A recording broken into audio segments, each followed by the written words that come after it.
Hey, business building warrior. This is Silent Sales Machine Radio, the podcast that features hundreds of interviews with successful students from the Proven Amazon course. And today we've got some brothers. They're actually twins who've been in our community only since this past summer, just a few months ago. The past 3 months, they've really started ramping up into their business, and they're about to have a $30,000 or so month, they're estimating, as we're heading through the month. Pretty rapid ramp up into what we teach around here. They're coaching students. They got into our coaching program. There's a link at silentjimdotcom. You can go to that website and click on coaching, or you can go to silentjim.com/book a call, all one word, BOOKACALL, book a call, and jump on our schedule a slot to talk with someone on our team about the services we offer, the courses.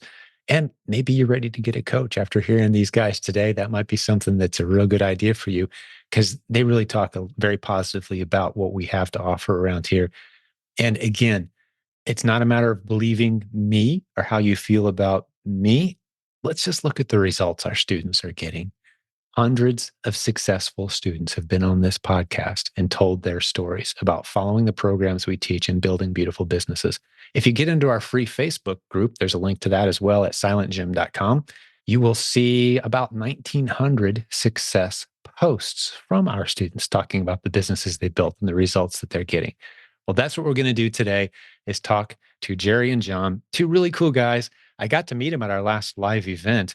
They were brand new to the community, hadn't even signed up for an Amazon seller account yet. That's how new they were at that point. Had some fun hanging out. We'll talk a little bit about that. But now they've jumped in.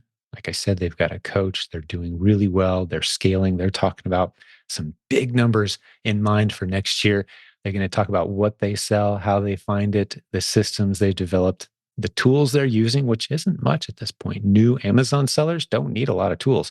As long as you've got the tool called HEPA, which we talk about in podcast episode 369. You can go back and listen to that. Even though it's several years old at this point, I could record that episode today. It's 100% accurate. Podcast episode 369 tells you about HEPA. If you've got that, you've got your Amazon seller account, which you sign up for at amazon.com, and you've got the Proven Amazon course, which is the premier coaching and course for Amazon sellers. That's all you need. But they are starting to scale. Like I said, they're going to hit 30,000 or so soon. They're talking about repricers to help speed up the repricing activities and make sure they're maximizing their velocity on their inventory and some of the other things that they're doing. We talk about that as well today as they're growing. But this is a very simple business to understand and to grasp. And as you'll hear today, yet another student scaling and doing beautifully with it. So enjoy this episode as we hang out with my good friends now. I can call them friends because we've talked several times, and they're really good guys, John and Jerry Harris. Enjoy this interview. And if you have any questions, hey, reach out to us. Get over to silentjim.com. Send us a note. We'd love to help you out as you begin your Amazon seller journey or continue ramping up and building something beautiful in your e-commerce business. We're here to help. All right, let's jump over and get John and Jerry on the line now. So, Jerry and John, welcome to Silent Sales Machine Radio. Good to see you guys. Hey, good to see you too, Jim. Thanks for having us. Welcome, welcome. Well, John, why don't we start with you, man? Fill us in a little bit on your story. Let's go. Okay, sounds good. Well, first of all, you're sitting here with 53-year-old twins that have worked together in some capacity for at least 30 years together. Wow, really? We each have, I think, very different strengths when it comes to business. I'm the sales guy. Jerry is the operations efficiency, watching cost guy. And so when we've worked together, it's worked pretty well. So I think you kind of have to have both. I started out my career, actually, I worked for the Atlanta Hawks in sales for a little while. And then Jerry was working for a small investment banking firm. They needed somebody in sales. And so I got hired with them, and we've worked together ever since. And that was early 90s. So we've worked together. We've been in the liquidation business for a long time, dealing with a lot of different products, selling to a lot of different buyers. And this summer, we found ourselves in a transition period. Our company had been bought. We were looking for a different way to provide for our families. and we had knew e-commerce, really had never sold anything, but we knew buyers that had bought and sold from the liquidation market. But we felt like, this may be a path, at least for our next career opportunity. We'd like to build a foundation for to make sure we knew how to sell via e-commerce. We knew that was a foundation. Amazon has 300 million customers, and anything we did, we felt like we wanted to be able to offer to them. So we met with some friends, some people from our church, and we met with a guy that said, "Hey, we were having lunch. Jerry and I were having lunch with him, and he says, you know what? You need to meet, or have you ever heard of the name Jim Cockrum before?" And we said, "Absolutely not. We don't know who that is." But we started researching. This was in June of this summer. So This in six, June. 7 months ago. Yeah, just a few months ago. And so we started listening to some of your podcasts, and we were like, you know what?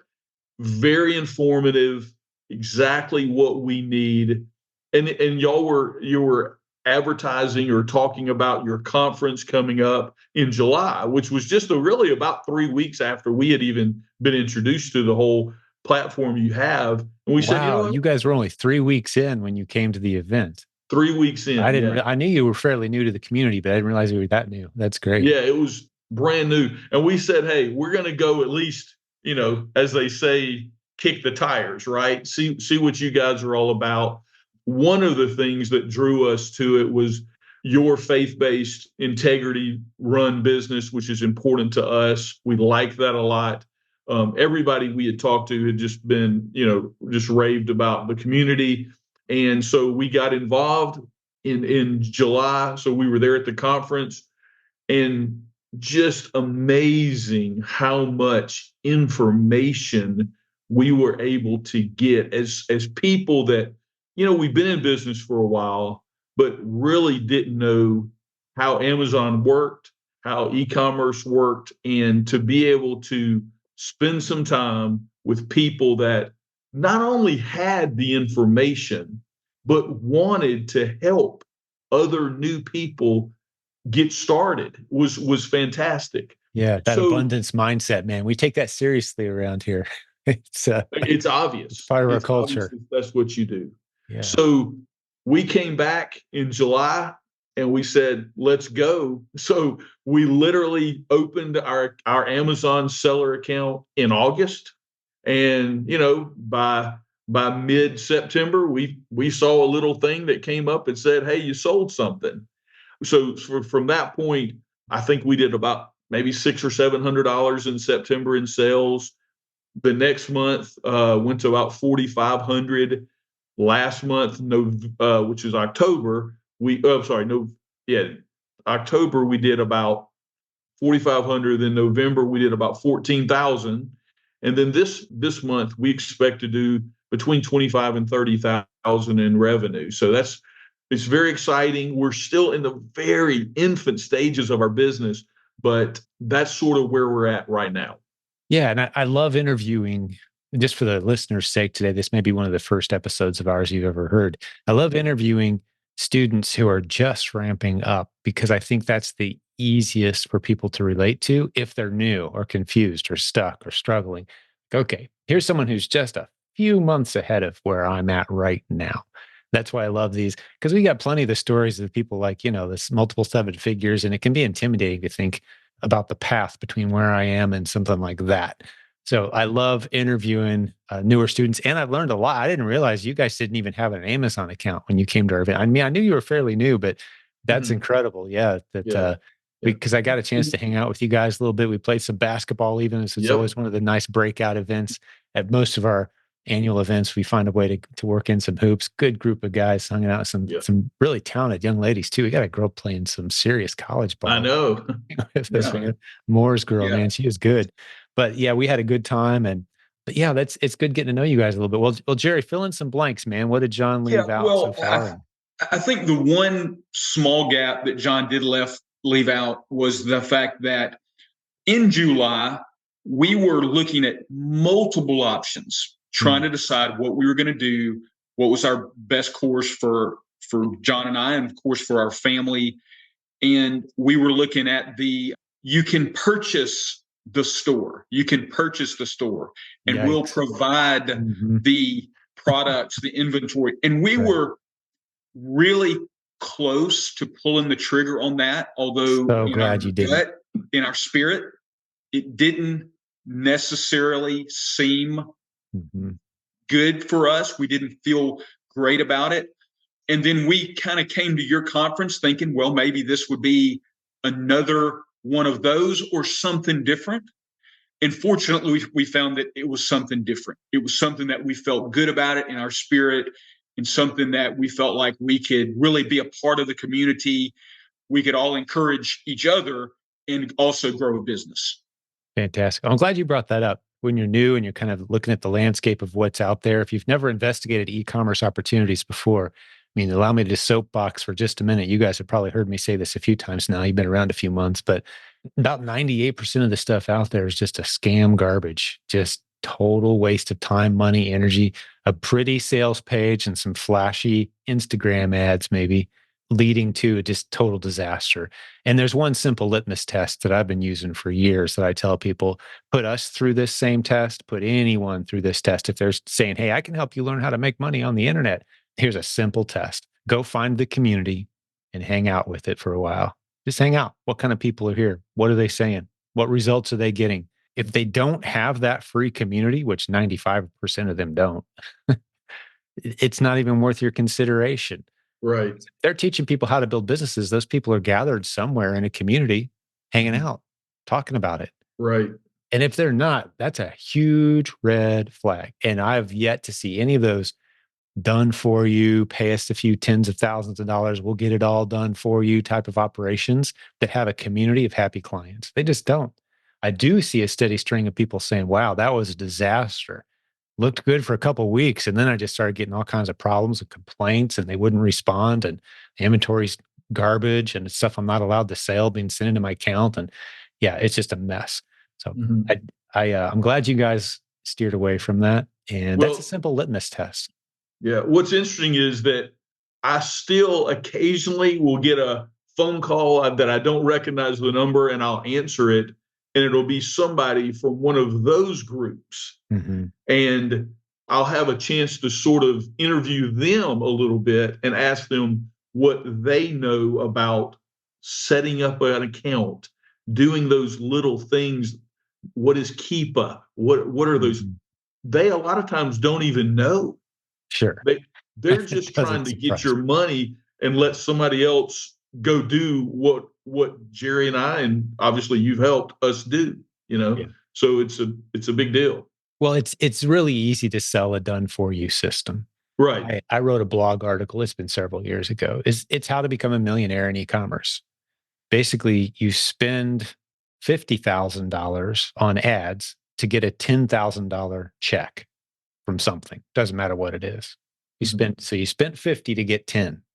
But you show a picture of you holding that $10,000 check and tell everybody you're going to teach them that system. System's total garbage. People will flock, sign up. About half of them will figure out you're a scam and ask for a refund, but you're still left with a nice chunk of change. But the problem is you haven't helped anybody. You've destroyed your reputation. You probably broke a few laws along the way. But we see people do that over and over and over and over and over again. Take a few nice pictures, go stay at a nice Airbnb and take a few photos. The internet is so full of that. People claiming to own cars that they're just, renting for the day, or went to the lot and stood in the corner with a nice car, took a picture.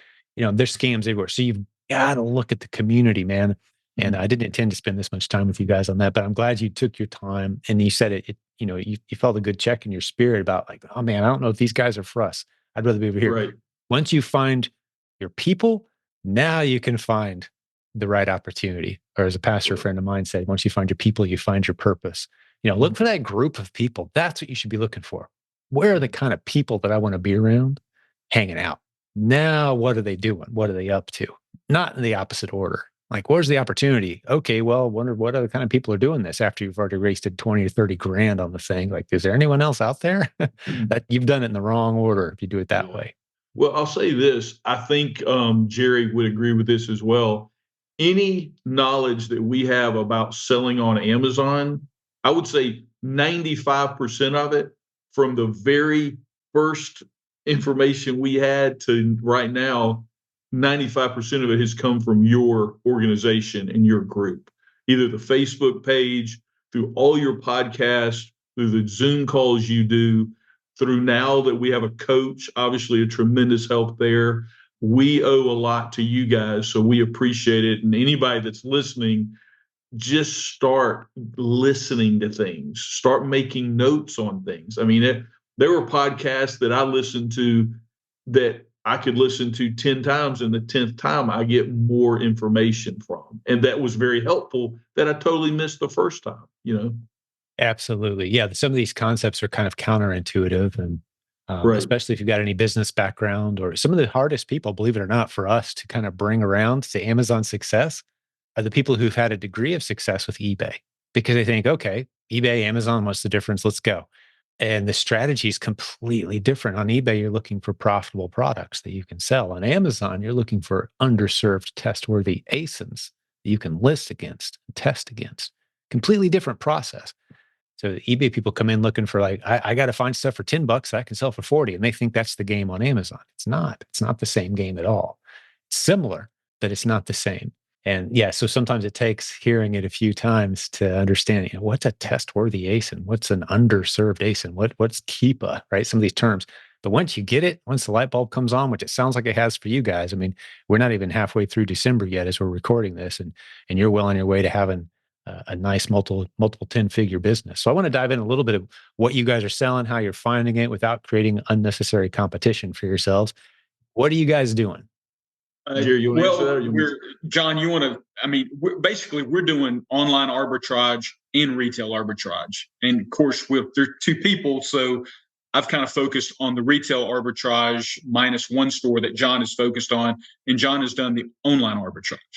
And I would say that I was one of those people that could consistently ask the group the question is, how can I find profitable ASINs? Well, now sitting, a couple of months in, putting in the work, putting in the time, using the measures that you guys and how y'all do things with, as far as just pulling up a brand name on Amazon and then looking for things that may be a little off priced. Maybe that's a little, a high price where you feel like you can get it for a lower price. To me, that's the best start for anybody. Mm-hmm. But we've had success in a lot of different websites that we just consistently go through and look. We're in the stage now to where, well, a couple months, we would have taken anything. I mean, you almost take anything. But now we are very specific in finding smaller things with a certain ROI that are easy to ship. And we have a lot of success finding those. Excellent. Yeah. What would you add to that, Jerry? Well, I mean, it really goes back to everything that y'all talked about in the conference. All of that was very true. Spend 5 minutes looking at the ASIN. If it's not there, just move on to the next one. And that's been the key. We've really tried to focus on what the strategy is, focused on the net margin, focused on the ROI. And they're out there. They're all over the place. Maybe it's at a store. You're going to a store and you can't find something, but you're passing the store that may have some. Go to that store because they're all there. I mean, you will find them if you just keep looking. Yeah, they really are everywhere. It becomes more about building a system to manage all the opportunity. That's right. Than finding products. It quickly transitions into that. And new sellers are very skeptical, and understandably so, that that's actually the case. But here we are with hundreds of podcast interviews, in some cases, guys like you, 90, 120 days in, and you're talking about multiple 5-figure businesses already running nice margins, which we need to get to, by the way. But you're finding products everywhere.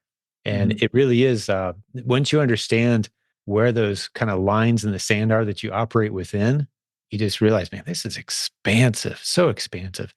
And I know you guys have been on like those Monday night meetings. And I remember, John, you specifically, especially asking the same question 3 or 4 different times, kind of probing through like, Mhm. I'm not finding anything. And what exactly do you mean by a underserved ASIN or test worthy ASIN, right? And just kind of explaining it a few different ways. And then suddenly that when that light bulb comes on, you're like, okay, wait a second. I've been overcomplicating this thing, Mhm. right? Right. Which is actually, there's a recent podcast episode, not too far behind this one. I'd say 5, 8 episodes back from this one, where Right. the topic is you're overcomplicating it. And I do my absolute best to simplify down this process for folks. But it sounds like it's the lights coming on for you guys, and there's still way more opportunity. Just to Oh, remind yeah. you guys and the listeners, once you've Mhm. got replens dialed in, man, that's just a foundation for all kinds of other fun stuff that you've heard us talk about around here. Multiple streams of income, diversifying.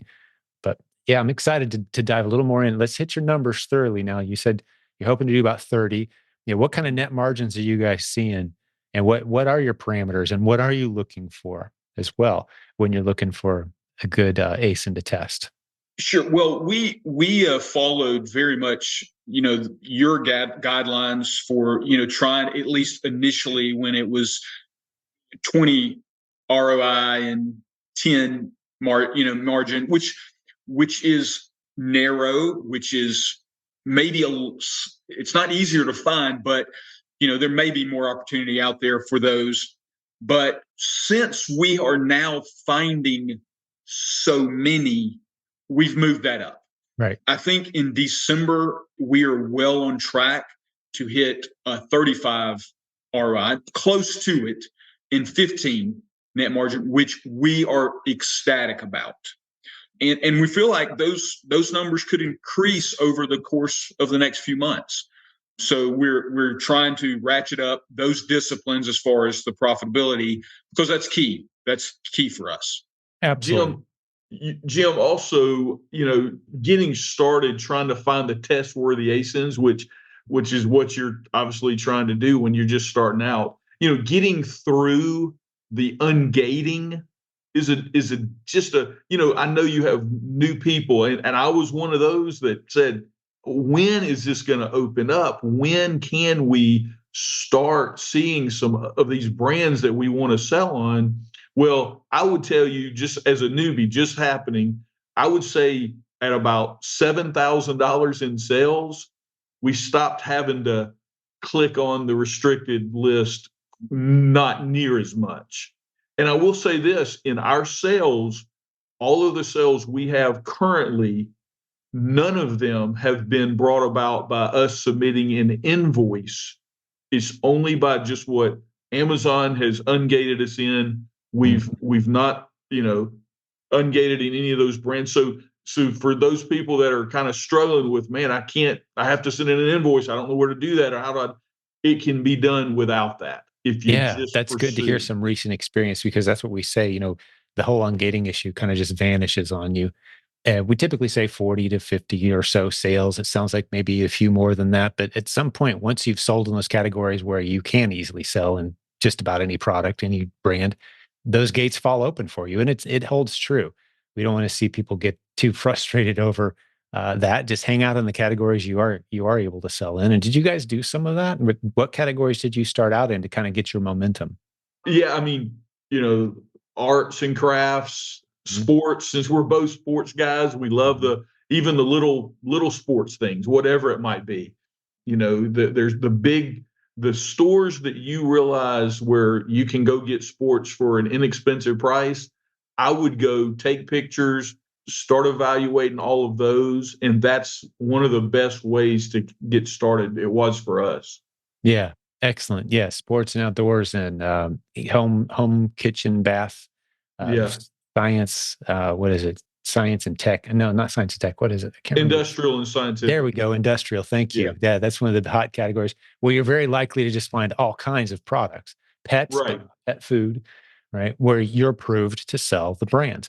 So sell a few. Even if you break even on them, you're learning the system. That's fine. Even if you lose a few dollars, something that stands out to me, and you guys will appreciate this, having been in different businesses. And another way to say what I'm about to say is, I know what I'm in for when we get a student who's never run a business before, never tried to run a business. It's a different uphill climb for them. People who have run businesses, once they understand how little money they have to put in here, how low the risks are, and how fast they can scale, Mhm. yeah, it's work. And yes, there's a little bit of risk, but man, compared to every other business I've ever seen, this is crazy how linear it is, how low risk it is, how quickly you can scale it, how few tools you need that are necessary to get something significant going. And I think you guys are kind of hitting at that a little bit when you're Mhm. thrilled with a 15% net margin a couple months in because you got proof of concept. All we have to do is tweak our processes and That's right. systems, and we could have something crazy significant here. So maybe Right. talk to that. Like you guys have had some business background. Contrast some of what you've seen here with some of the other things you've considered or done.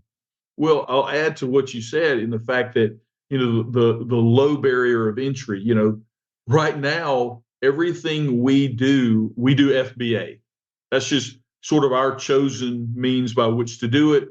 Again, proof of concept. We did that. Now we can, maybe start looking at space and those things.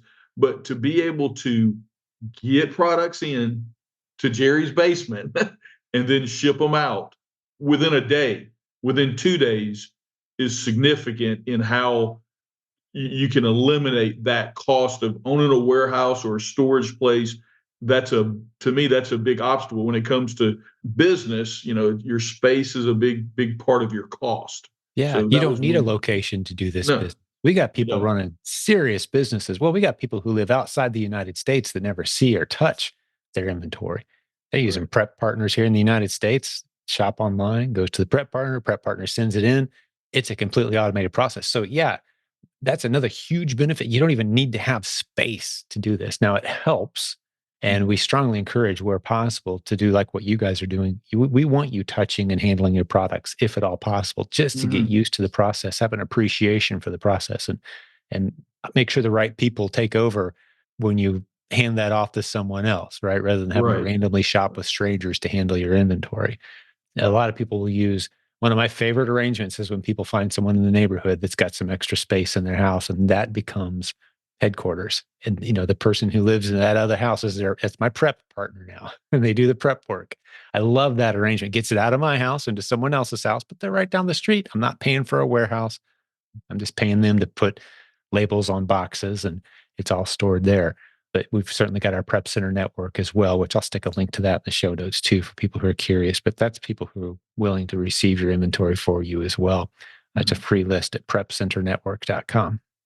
Yeah, and But I'll just go back to the person who is stuck trying to find the ASINs is that we were there. We sure. were stuck, hourly stuck. Don't know where to go. Don't know what to approach, what store. And if you're at that point, you're ready to break through. You're almost there. And I would just encourage that person that you're going to start finding one or two, then it's going to be three or four. Then it's going to be John and I are talking about, okay, who can we get in our family to take on this store? Or because there's no way we can pursue all the different opportunities. Yep. There truly do see them everywhere. How many test worthy ASINs have you guys jumped on so far? I would say we've got probably 280 in the system. I would say 150 to 175 are just working really well. After 3 months, man, Yeah. basically, of figuring Yeah. this thing out. Yeah, that's tremendous. Well, you guys have the mindset and the heart, the attitude, the approach, and I can't overemphasize enough mindset. Just anymore, I've done this for 20 years, guys. I've been building my own business and helping other people do the same thing. And I used to think that it was an intelligence thing, a competence thing. And yeah, there's a base level of that required, but I continue to be surprised. I'm not going to name any names. At how many people that I'm like, I think they're going to struggle. And they do great because they have the right mindset and approach and an appreciation for what this is, man. It's so expansive. You mentioned 300 million shoppers. That's not a number I've heard recently. I couldn't have told you how many people shop on Amazon. It sounds about right in the US. Like pretty much everybody does at this point. That is such a huge opportunity. Half of all economic activity in the US any given day on one website, and you can build a business there. That's incredible opportunity. So yeah, I love you guys' approach. And the point I was about to make was I see you guys on a leadership trajectory already. Again, because of the attitude, the tenacity. You're not afraid to ask hard questions. right? You're not just kind of playing along. You're asking the right questions, and you've built a great business. So kudos to you guys, man. You're the kind of guys I like working with. I can tell a lot about some guys too when I play some ball with them too. I love that saying that sports don't build character, they reveal it. You know, you can learn a lot about a dude playing some Yeah, hoops together, right? Or any that's other sport true. for that matter. That's But true. I can just tell, man, you guys are on a nice path, and I'm really excited to see where it goes from here. I mean, if you're at you shot up far faster than I did with this business model. I'll tell you that right now. Well, I'll tell you this, Jim. You're the one that mentioned sports, so I'll bring up a coach. How about that? I'm not going to name his name necessarily, but we have a great coach.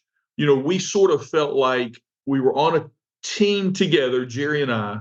We were on, let's say we were on a football field.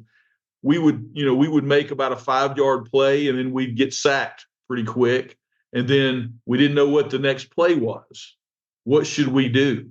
Now, because of the coaching program we're a part of, we're able to say, okay, let's call a timeout.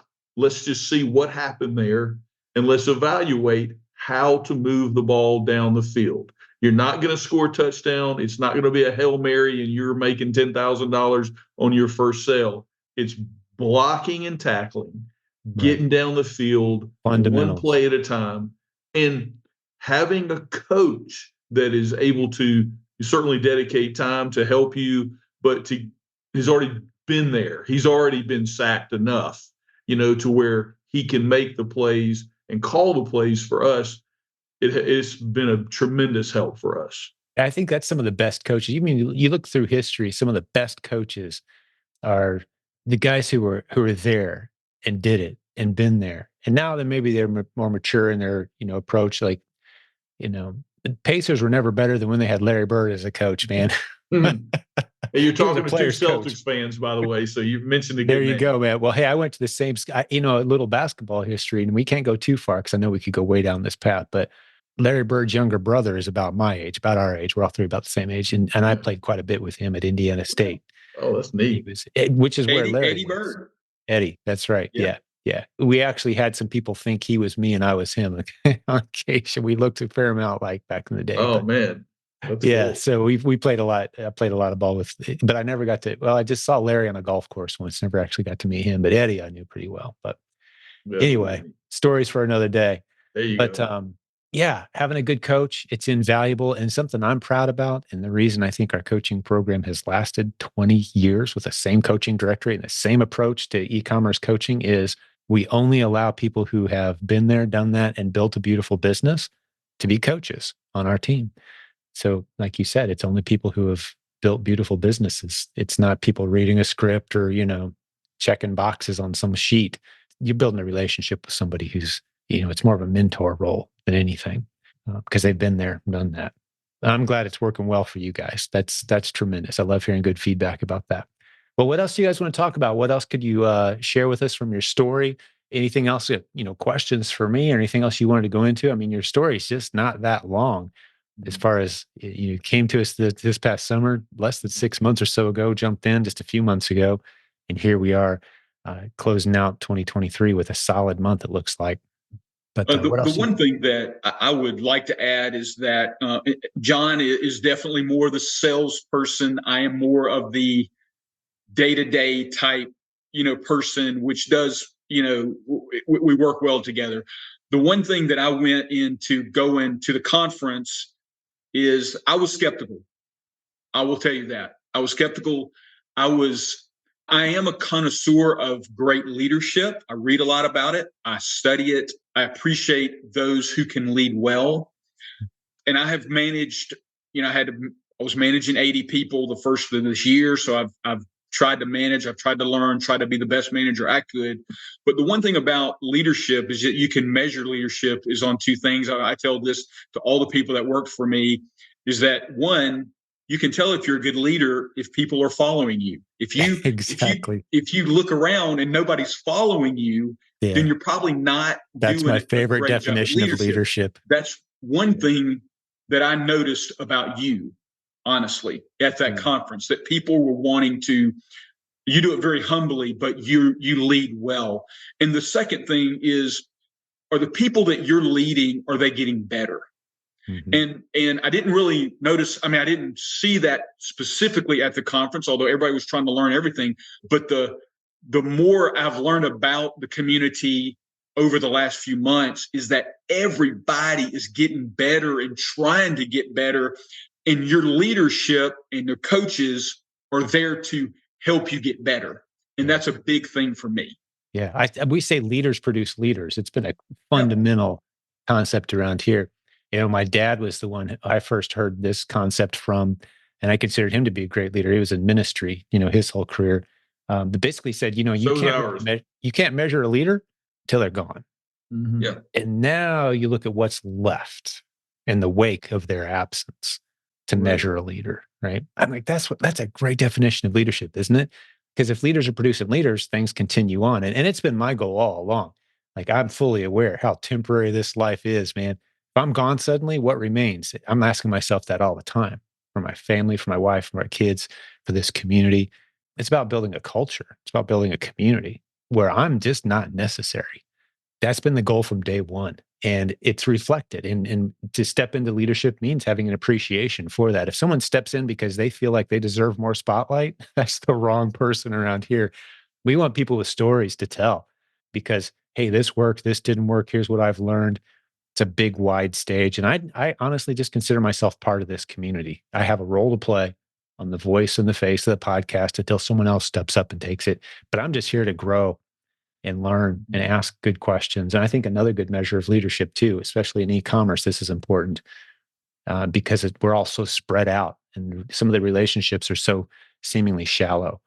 You've got to be willing to ask questions, stupid questions. You can never get to the point where you're like, okay, I'm the guy that's supposed to know everything. You've got to be asking questions constantly, willing to learn. I learned something from a brand new student last podcast episode. It should have been so blatantly obvious. And I'm thinking, I don't think I knew that. I've never heard that. I've been doing this a long time. And he just dropped a little hint. I'm like, I'm going to tell my team that, make sure we're doing this thing. You've got to be learning constantly. So yeah, I love spending time. It's a topic of passion for me, just leadership in general, which, interestingly enough, the Bible doesn't say a lot about leadership. That word doesn't come up much. John Maxwell popularized it. Yeah. Right.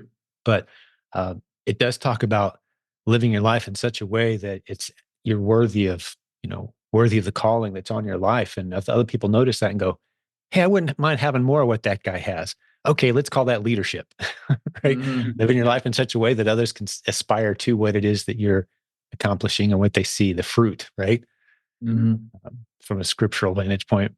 But yeah, I appreciate that, man. Thank you for that. But it's just an honor serving with great people, and we all kind of know our roles and know why we're here. Many of us do call this our ministry, but you don't have to be a Christian to hang out, but you just got to be comfortable hanging around with crazy Christians is what I say. When we bring on leaders who aren't believers, I'm like, you just got to be comfortable with crazy Christians and you'll be fine. Right. That's good. That's really good. Jim, I'll mention one thing just because I think it's important as a new person in this business. Jerry and I, like we said, we sort of broke up our business, and I'm doing a lot of the sourcing. He's sort of managing the inventory, the shipping, and those type things. To me, and Jerry, I'll get you if you can share this as well, or part of how you do this. But I think finding test-worthy ASINs is probably number one priority. That's what you need to do. Yep. To me, second is managing the inventory that you have. I kind of put it in a place like if I have an account at Merrill Lynch and I have an advisor there and I want them to get a certain return on my investment, then that's what Jerry's sort of doing for us. We've put in a little bit of money, and now how can we get the best return on that? It's like your Amazon ASINs are a mutual fund for yourself. Every piece of them will have a different return, but what is the end result? Well, the end result is it could be a nest egg at the end of your when you retire. For some people in this community, it could be an extra $100 to apply toward Christmas gifts for their kids. It's a big deal. So Jerry does a good job of managing that. I think we've had some good software and things that we've just added, like a repricer and Jerry, you just want to share kind of how you do that? Because Yeah, I think we're it's we That'd be useful. Jim, we just started with Inventory Lab and Be Cool. And that was a big game changer for us. And it certainly with the Be Cool helped velocity a lot. And so I just, I'm daily watching that and making sure the pricing is right, making sure, that purchasing is appropriate based on what we're selling. But the repricer is a key component. Yeah, we love Be Cool, and there's a good handful of repricers. Anytime that topic comes up, I feel obligated to say we've got about 100 leaders on our team here, coaches, content creators, moderators, successful students who kind of make up the core of the leadership of our community and contribute in some significant way. And if you polled them, you'd come up with 5 or 6 different repricers that are like the fan favorites among different segments of our leadership team. But I happen to use Be Cool as well. They were at our last conference as well. I actually played some ball with us. Sam came all the way from Taiwan and played some basketball with us with some of this team. But yeah, they just great guys, and we've integrated that into our system. We've actually got some training coming from them. I was just texting this morning with the Be Cool team, and it's training on how to set your repricer in Be Cool for the above the buy box training that we're always talking about here. So you can sell above the buy box more often, and that's pretty simple systems settings in Be Cool. But for those who want to learn about Be Cool, the link I've got it memorized. silentjimdotcom/repricer has a discount and some more details about them.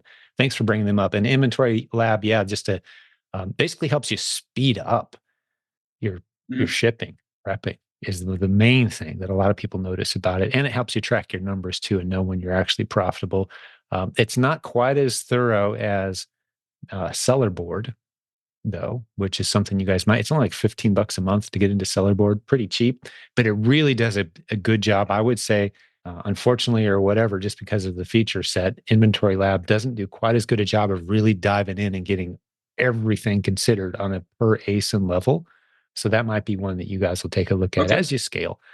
Seller Board, silentjim.com/numbers has details on Seller Board, and they've got a good deal for us there as well.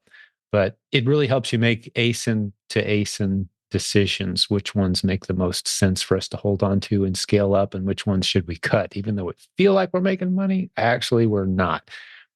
So you guys might enjoy that tool as well. But yeah, after sometimes people say, hey, well, what do I need when I first start? You need Keepa, you need proven Amazon course, you need a professional seller account with Amazon. That's it. Nothing else. As you start to scale like you guys, you're going to hit 30,000 this month. You got some margin to play with. Okay, Inventory Lab makes sense. Let's speed up our ability to make shipments. A repricer. Yeah, let's help pick up the velocity of our inventory. Let's bump the pricing around a little bit to maximize that out. And then maybe Seller Board as another add-on to really help dial in and know your numbers, which is vital. Absolutely vital. And it's good to have Jerry and John. You guys are kind of like complementary skill sets. Most people do this themselves. They have to wear both hats. It's good to have someone who kind of has the analytic brain versus more the artistic people brain, the numbers guy, the people guy kind of thing, right? But you guys have a beautiful, beautiful setup here, it sounds like to me. We're enjoying it for sure. We really are. And it's going well. So that helps. Yep. Well, it gets a lot better, man. I can tell you, just the foundation you guys are laying. What I would just say, kind of that 6-month forecast. A good coach can kind of help say, hey, here's where we're heading, guys. You're going to get to $50, $60, $70,000 a month, and you'll have a bit of a decision to make as you start seeing those numbers. Do we really want to double down on just this, or do we want to start tacking some other things on?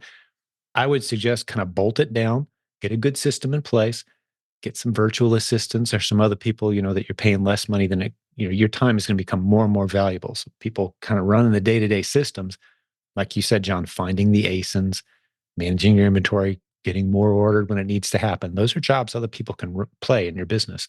And you guys start looking at maybe some branded bundles, or maybe even like John, with your ability, your comfort level with all of this, start talking to some of these brands that are really moving for you.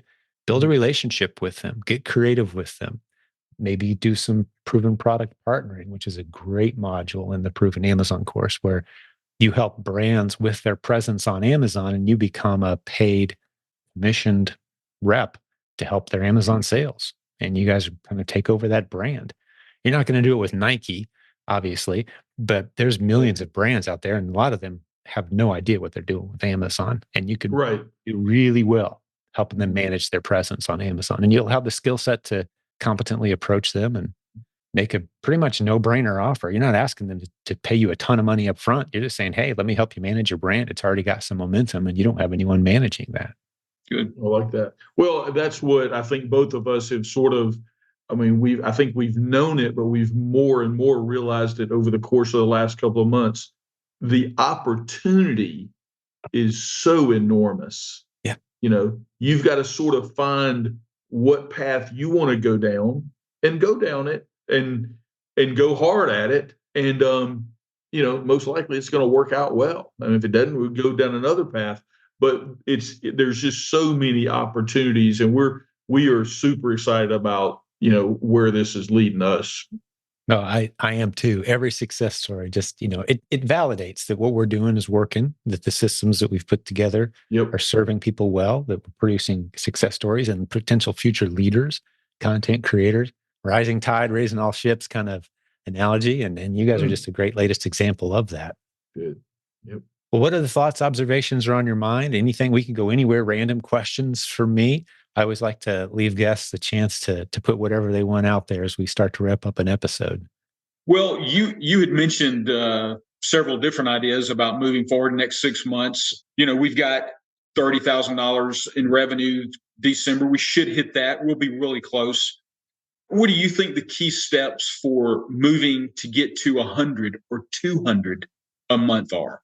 Great questions. And if you guys haven't dove yet into the private Facebook group for Replens sellers, are you in there? All proven Amazon course students are invited to be a part of it.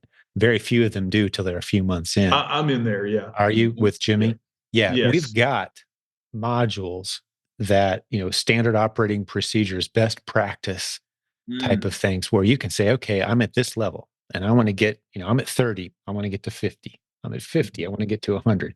What are the things I'm going to have to put into place? What's it look like to scale? Because we've had so many people go through this process now. We've noticed some patterns. So I think that's going to serve you very well. But really, it all comes down to asking the same question over and over again, which is, am I doing something that someone else could be doing right now?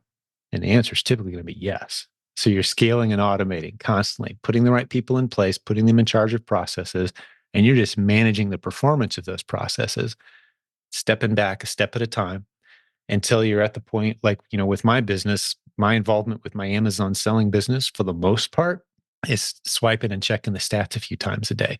And other people are managing every aspect of it, pinging me when they feel like they're at a pivotal decision point and they're not sure who to ask, which to me, anytime I'm getting consistent pings from a process that I've set up, it tells me I need to put that responsibility on someone else. If I keep getting asked a similar question, like, okay, someone else needs to be trained and put in charge.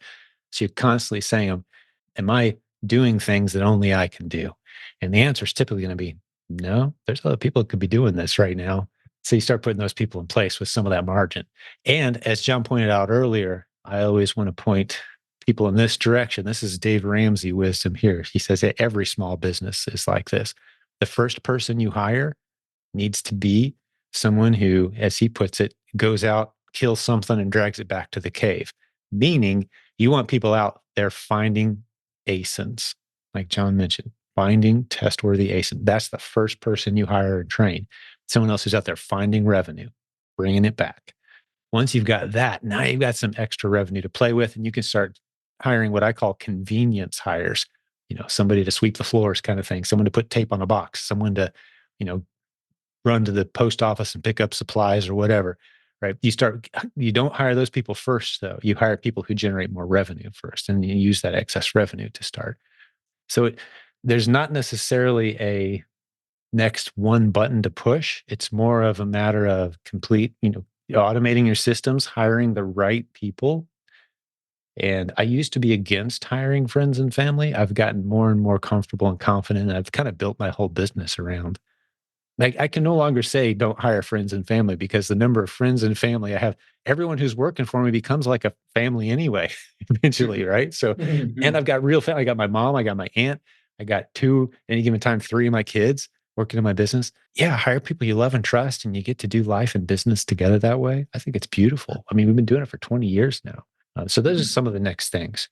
Just grow the team, but know your numbers at each step. And I think one of the more important roles you can play as you grow is the relationship aspect of not just maintaining a relationship with your team, but always looking for who should I be adding. Like, you're kind of playing at a new level of leadership now.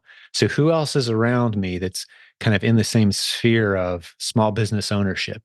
Make connections with those people. Have conversations with those people. The things that have just fallen in our lap because I'm out there telling people what I do. I'm talking to other small businesses, learning what they do, and there's a point of synergy there where we can connect, do some business. My phone rings constantly with opportunity because I'm now known as the guy that understands Amazon. Right.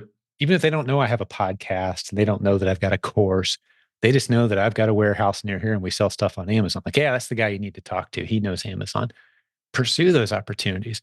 You don't want to be so much in the weeds of the day to day, charts, graphs, numbers, that you're not poking your head up and out there building relationships. That's the key Mhm. to really to get to 100 or 200,000 from where you are now is adding 30 to 50 new relationships to your Mhm. business, Mm. which is it might be a weird observation, but I just see it over and over again. It's conversations, it's connections, it's a mastermind, it's, small group meetup of some kind. And you got some guy who'll just fall in your lap, some guy with a warehouse full of stuff he doesn't know what to do with. And it's just bars of gold sitting there.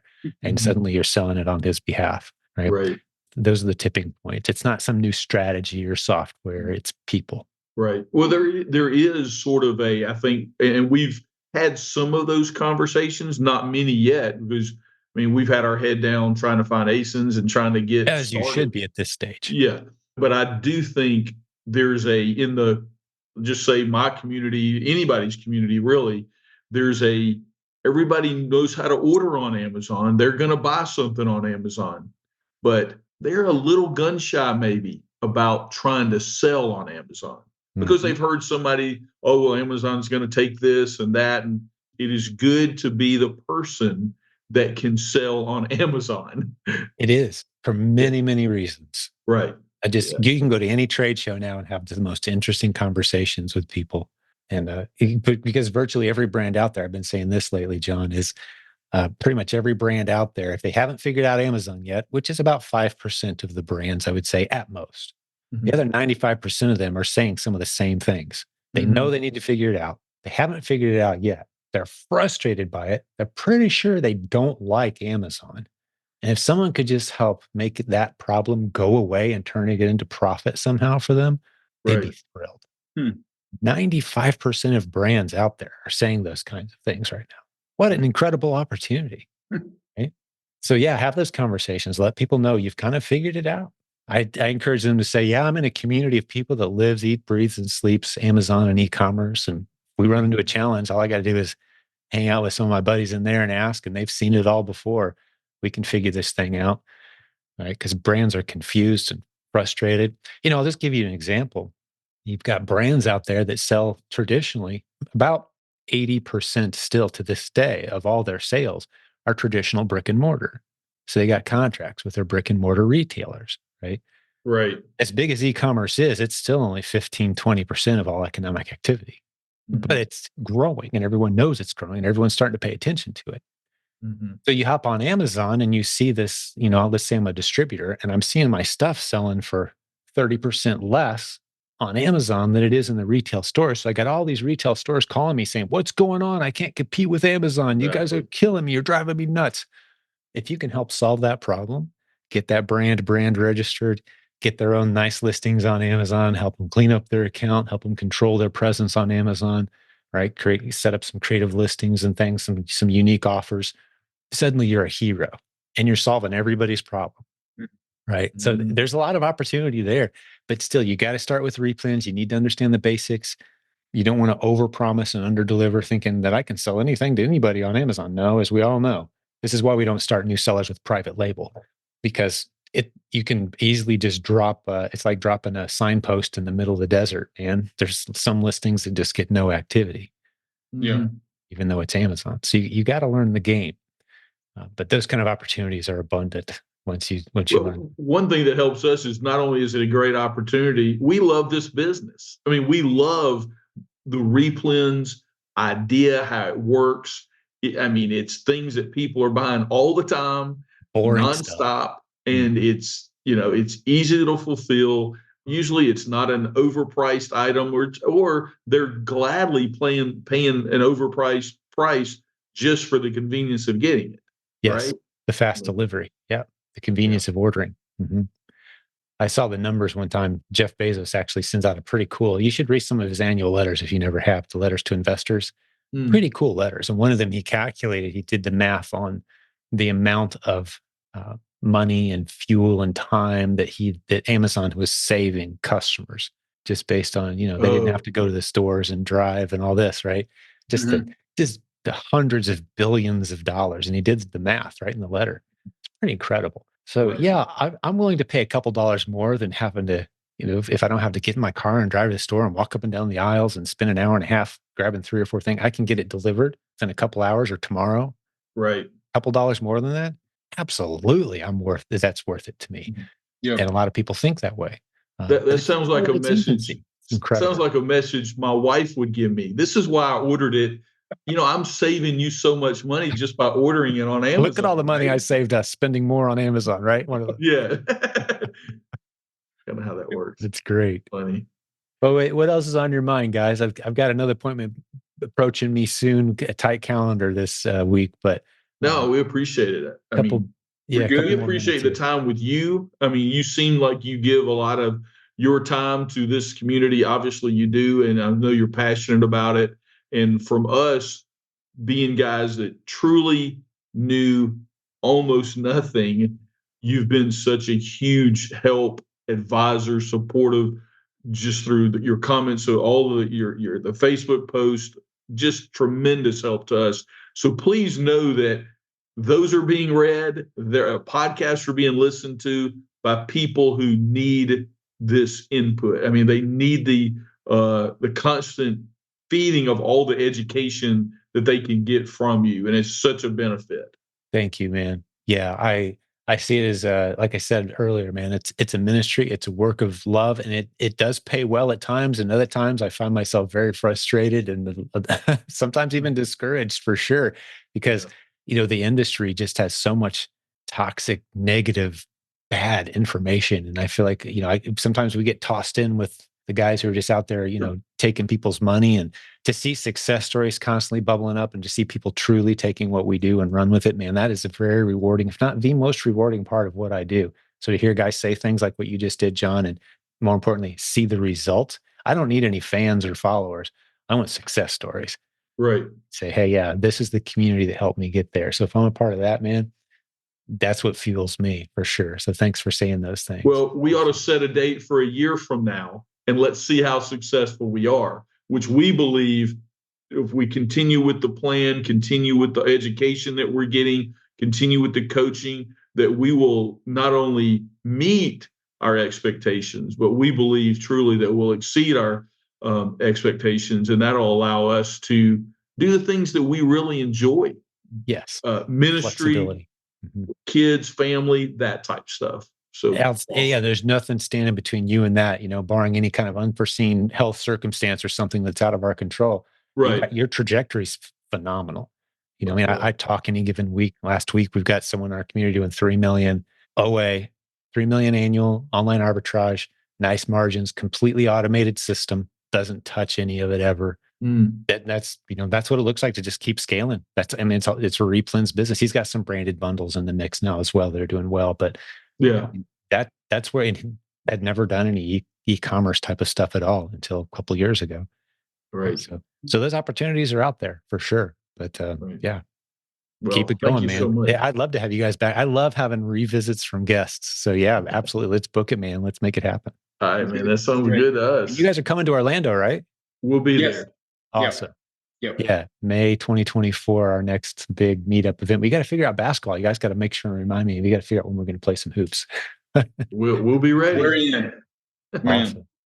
All right. Well, Jerry and John, great hanging out with you guys today. Let me spend a minute or two here talking to the listeners who hung out with us for just a sec.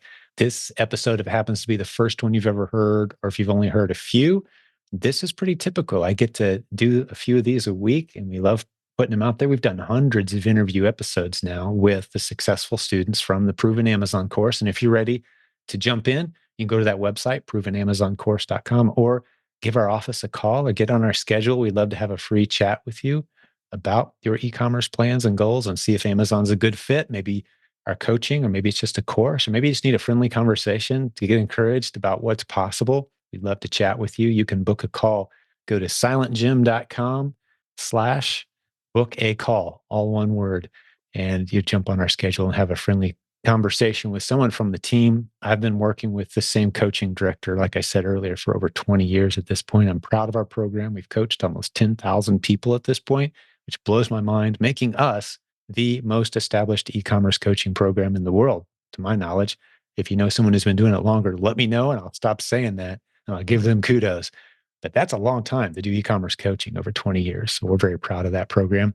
But hey, John, Jerry, great job, guys. Good hanging out Jim, with you thanks again, so my much. friends. See you in May, it sounds like, in Orlando. And to all the Sounds business good. building warriors hanging out today, God bless you as well. We'll have another great episode very soon. Talk to you then. Thanks. God See you, bless you. fellas. Great. God bless. Thanks. Hey, business building warrior. This is a little commercial break, but not really. It's actually some tremendous content. It's some stuff you need to hear. If you're selling online, if you're in e-commerce, just as with any business that you could ever start, you're going to need some insurance, and it's not expensive to get your e-commerce business properly insured. You want to make sure you're working with someone who knows the industry, who truly cares. And there's only one name on our list. She's at the top of our list, and it's the only name we talk about around here. It's Ashlyn Haddon. I'm going to bring her on for just a couple minutes. You're going to be able to tell pretty quickly. We're old friends. We go way back. Her business started right here in central Indiana, near where I am. And now she's serving e-commerce businesses all over the world. And she's a recognized name in our community. Hundreds and hundreds, maybe even more than that, of people in our community use her services. And we're just thrilled to have her on the team, not only as a sponsor, but we consider her part of the family of our community because she serves so many people with such excellence. You can see her website at ecom.insure, not .com, but .insure. So that's ecom.insure. There'll be a link in the show notes to that as well. Enjoy this short conversation with Ashlyn as we talk about who needs insurance, what can go wrong if you don't have it, and how glad you'll be that you do have it for some pretty strange scenarios that she's going to break down for us. And again, it's just a few dollars a month to do this. You need to check this box, make it happen. Ashlyn is the one you need to talk to, her and her team. Her team is really growing, by the way. So give them a call and work with them. That's my highest recommendation for getting properly insured in any e-commerce related business. Let's jump over and talk to Ashlyn for a few minutes. So Ashlyn, welcome back to Silent Sales Machine Radio. Hey, thanks for having me again. Always good to see you. Well, it's been a while since we talked business. So let's get everyone up to speed on who you are, what you do, and what's been going on from your vantage point. Yeah, so I'm Ashlyn Haddon. I'm the owner of Ashlyn Haddon Insurance. We are based here in Indiana, right down the street from We're neighbors. fellow Hoosiers, go Colts. We are a insurance agency who focuses on online retailers.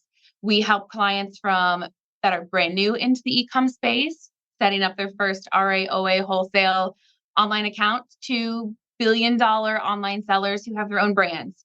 So we work with everyone from newbies to experienced to make sure that they've got the right coverage in place for their online stores.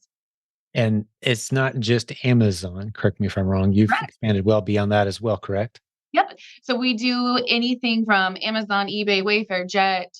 If you're looking to expand to Bed Bath & Beyond, to Rively, to any type of sales platform, even brick and mortar. So if you have a brick and mortar store, we can bundle those together with your brick and mortar and your online retail. Fantastic. All right. Well, I always like to hear the stories. Anytime I talk to one of our service providers, I'm like, hey, give me some stories. Maybe I don't know if I'm in the mood to be scared today or not, but some good stories from who you serve, why they were smart to have signed up with you. Just hit me with a couple examples. Yeah, I'm going to give you an example of someone who wasn't smart and didn't sign up. And then I'll give you an example of someone who was smart and signed up. There we go. Sounds good. So we had a client come to us and they had a warehouse that they were leasing. And they said, "Hey, Ashlyn, I need to cover my inventory in this warehouse and we need the liability for our products." So we sent them the quote. They're like, "Well, it's Q4. We're all ramping up. I don't really have the budget for this right now. Get a hold of me, after Q4." So I was like, "That's probably not a really smart idea, but I'm not going to push you." So I let him go. It wasn't like 6 weeks later, he called me back and he's like, "Hey, can I get that insurance policy now?" And I was like, "Yeah, you can get it, but why the rush now?" And he's like, "Well, we were moving some racking around in the warehouse and there was a pipe in the way. So my buddy came in and he moved the pipe for me so it could get around the racking and it must have leaked. And now I have 4 inches of water in my warehouse. And I have stuffed animals and I've got water in my stuffed animals. And I've probably lost a couple $100,000 in inventory." And I was like, "I can insure you moving forward, but I can't insure you for something that's already happened in the past." Retroactive insurance. Yeah, Yeah, that's I can't. only Yeah, I can't insure a burning building. Okay. exactly. We would Yeah. have bought the policy the date that we talked about it. Mm. Absolutely. We would have been able to cover it. So he had a couple $100,000 in damages to his inventory and a couple $100,000 in damages to the property that he was renting that his landlord forced him to pay for. So if he didn't have, or if he had the insurance, all of that would have been taken care of. So it's not just, hey, we don't just sell product liability insurance to shut up Amazon. We're we're trying to protect your whole business. So not only what you're selling, but where you're selling it from, where you're storing it, who your what your employees are doing. Are you in your car? All of those types of things. So it's not just general liability and product liability. It's workers' comp insurance. It's commercial auto insurance. It's everything from start to finish to protect your business. Excellent. Good examples. Let me just ask before we tell about the good A story. smart one. Yeah, the smart person, the person who let's just I don't like calling any entrepreneur not smart. Let's just say the Unprepared. procrastinator, the procrastinator. The procrastinate. There you go. That's a good one. Very expensive procrastination. Let's talk to the small new seller for a moment, and they're adding up in their head all these little first time, one time expenses. What's it cost? I'm Yeah. just getting going. I'm proactive. I want to add this to my sheet of like potential expenses. What's the basic, like, in our community, we start people off primarily with reselling. And Yep. they first couple months, maybe only $1,000 or $2,000 total sales. Right. Right. Is this a significant bill they got to pay, or what are they looking at? Again, it depends on what they're selling. If they're out there selling, knives and gun parts and automotive parts and not prescription, over the counter drugs and things like that, yeah, it's going to be more expensive. But I would say budget for, if you're a smaller seller, not selling super high risk stuff, I would budget $500 to $700 for the year, for your first year. Again, it could go up depending on how much you're selling, but most carriers will even do it monthly. So you can come and say, "Ashlyn, I can't pay $700 up front, but I can do it monthly." Most of the carriers will allow that. To break that down a little bit more, go talk to one of these Amazon attorneys, and I'm telling you, they're going to charge you between $300 and $500 an hour. If you get sued, the average is 14 hours for a liability claim. That's a heck of a lot more expensive than a $500 policy. So Absolutely. weigh it out. It really is not that expensive to give you that peace of mind. And a policy can help you in those even legal instances. Absolutely. Right. So Most it's of the time you're going to use the legal expense. You're not going to, if you're just reselling, a Papermate pen and someone jabs it in their eye and sues you, you're probably never going to be responsible for the $1,000,000. What you are going to be responsible for is the attorney fees. right. Pick up that phone and say, "Hey, defend me from this lawsuit. This is a Papermate product. The dude was an idiot. He fell down. He jabbed himself in the eye. I have nothing to do with this." And their job is to get you out of that lawsuit. That's what you're going to use this policy for. Absolutely. Yeah. And you'll be glad you have it at that point. Yeah. If you're going to be selling physical products, I mean, and unfortunately, we live in a very litigious society. You need insurance for everything, you need legal services for everything. That's just the way it is if you can have a business. And yeah, that's good. I'm glad to hear that 5 to 700 number, because to be honest with you, it's been a while since I asked that question. I couldn't have told you approximately, Because sometimes people might be thinking that per month or something. Like, no, Right. you're just starting. It's going to be okay. This isn't Yeah. a make or break kind of thing. So, all right, let's hear about the smart seller Yeah. story. So the one I'm going to share is kind of something that you brought up a couple of years ago. And you had come to me and like, hey, is this type of thing covered? And at the time, we didn't have coverage for it, but now over the last year, we were able to. So we had a customer, they were an online retailer, and they had a supplier overseas. And they received an email that said, hey, we've changed our accounting information. You need to send your funds now to XYZ routing and account number for us to send you your inventory. And the client goes and changes the routing account number, pays the bill, sends off over $50,000 for their inventory. Oh no. Everything looked like their supplier. Everything seemed fine. Didn't get their product. Didn't get their product. Didn't get their product. Reach out to their supplier. They're like, you didn't send us anything. We didn't get your money. We didn't tell you to resend it. And it was like a phishing scheme. Yeah. So the bad guy changed the email address. In the email address, it was an M. They changed the email address to an R and an N, so it looked like an M. Yep. And that's how the email got through. They thought it was from their supplier. And if they wouldn't have had their policy, they would have been out the $50,000. But they were able to, we added telephone fraud to their policy. Everything was covered. We cut a check for $50,000 and they went on their merry way. That is awesome. I had no idea. And I remember why I brought that up to you because someone came this close to pulling that off with me. And I'd like to think that I'm savvy enough, like I'm never going to, I've seen it all. I've been doing e-commerce for 24 years or something crazy. That I'm like, man, you can't pull me. This person somehow, that looked so legit and was someone we were working with. And we came really close to cutting a check. And I just picked up the phone and like, no, you don't owe us any money. Oh my Right. goodness. So yeah, And I wouldn't have even known about this type of scheme if you wouldn't have brought it to my attention. So we went to the carrier and said, hey, this is what's going on. We want this coverage. mhm, We petitioned to get the coverage added, got the coverage added, and now these types of things are covered score.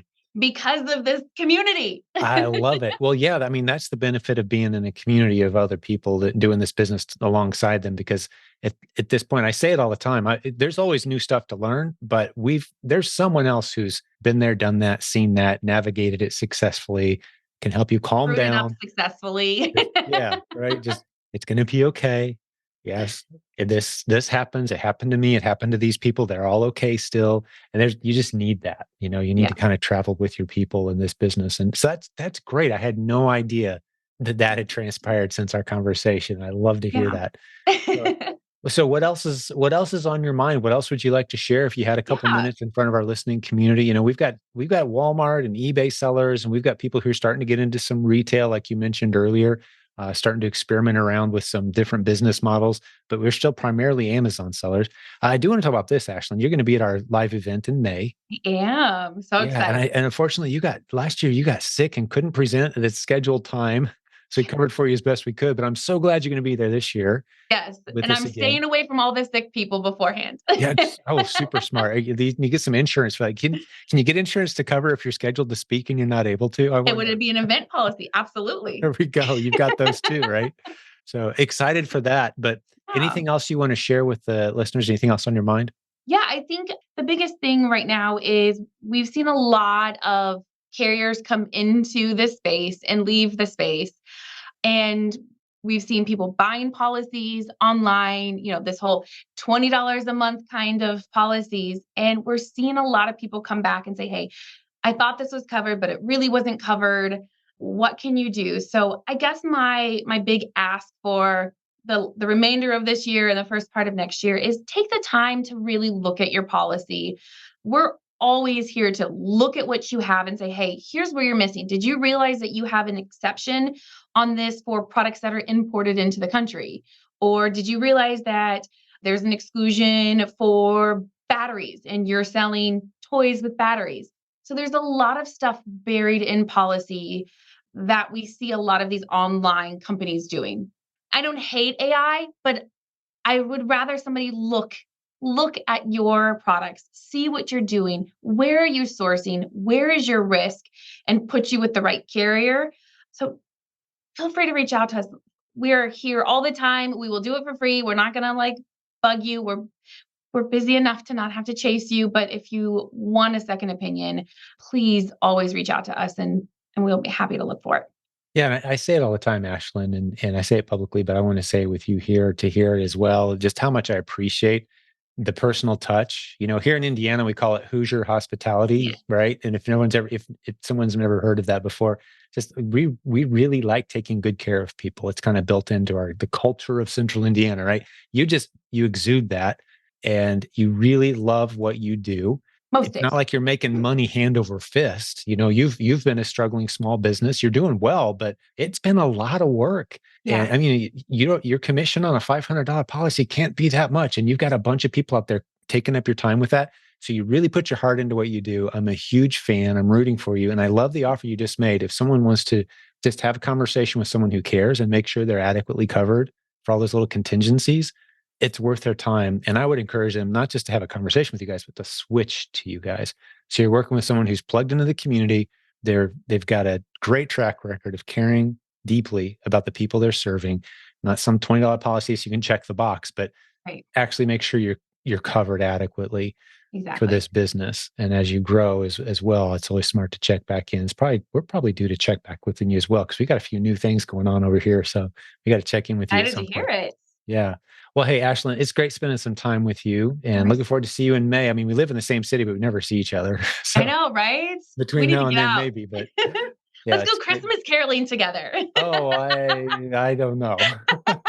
I've got my elf hat somewhere. I come with like 12 people if we go anywhere. So yeah, I think we it got sounds enough for a little amazing. choir now, a little baby on the way. Life is good, man.